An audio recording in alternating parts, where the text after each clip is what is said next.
Righty, the top 10 list, a spot where every NBA player wants to be. Number 10 for you? Jimmy Buckets is the top 10 for me. A guy, as you said, finals and 2 Eastern Conference finals in 3 years. Incredible culture changer. Steps up in the big games. It's game 6 or 7 that you mentioned on there.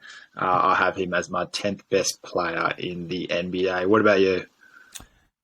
I've got Ja. So most explosive player in the game. Look, I think that Zion could probably overtake him there. Ant Edwards could come alongside him as well. But he's still just 23 years old. What he's been able to do so far is absolutely remarkable. And, yeah, he's still on the way up. And he's just so fun to watch. So 10 for me, Ja Morant. 9 for you? Jason Tatum is my 9th best player.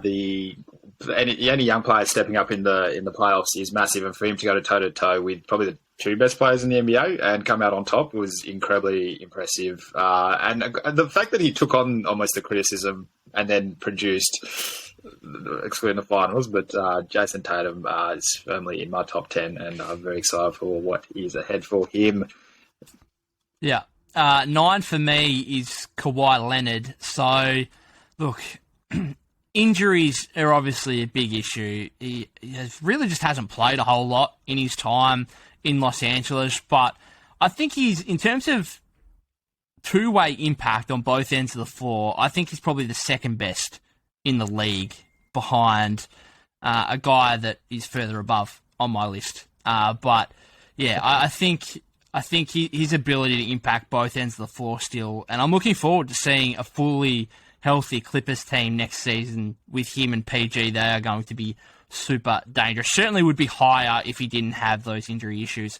Number 8 for you? Number 8 was Kawhi Leonard for me. The proven player performer, two-way, and he's been the best player on the championship team, and that's enough in itself. So Kawhi Leonard, number 8, for many of the reasons, in fact, all the reasons you just mentioned. Yeah. So we had Tatum and Kawhi the other way around. So I got Tatum at 8. Look, disappointing finals. He was asked to take on a lot in terms of playmaking and ball handling duties, which he's still working at. But otherwise, a huge season, a huge playoff run. You're talking about beating KD in a sweep, beating Giannis in 7, albeit without Chris Middleton. Just a great season for Jason Tatum. Really took massive strides. And again, like Kawhi, like Paul George, some of these guys, the work that he can do on both ends of the floor, I think he can become a bit more consistent and a bit more impactful defensively, but he's still on the rise. And for me, given his ability to stay on the floor so far throughout his career, is why I've got him ahead of Kawhi. Number 7 for you? One that pains me greatly. I have King James, LeBron James, at number 7. Obviously the greatness aside, these last couple of seasons haven't been kind to him or his winning to bounce first round of the playoffs and then to not even make it. Still averaging 30, but in terms of the winning impact that I'm so used to, I don't see it. There were too many games in there where, as a LeBron of old, I'll just go, he's just going to close this off. It doesn't matter who's at. You and I could be out there and he'd still close it off. But the fact that that's also going away from his game pains me. And to have him at 7 is, it's hurtful, but it's the truth. Your 7?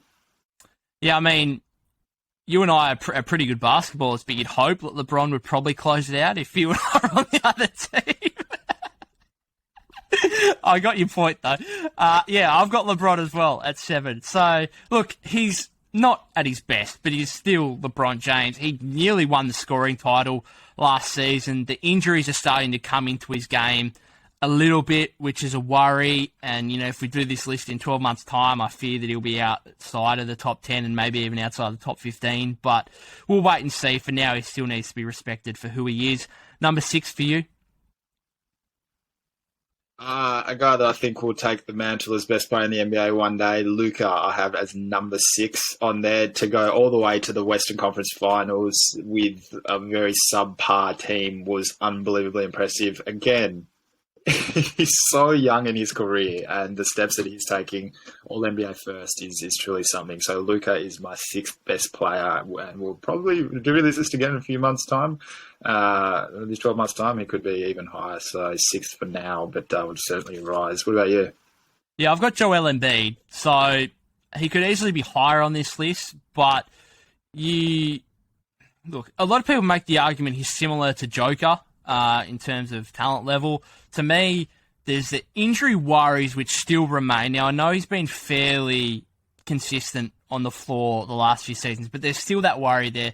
And for me, he's had a lot of talented teams around him with Ben Simmons, with obviously Harden now, with Tobias Harris, Jimmy Butler in the past, these types. Never made a conference finals. And yet, Jokic has made a conference finals. So Jokic has got the 2 MVPs. He's made a conference finals. So when I was weighing up who to put where in terms of the top center in the league, I find it hard to be able to argue for Embiid in that situation.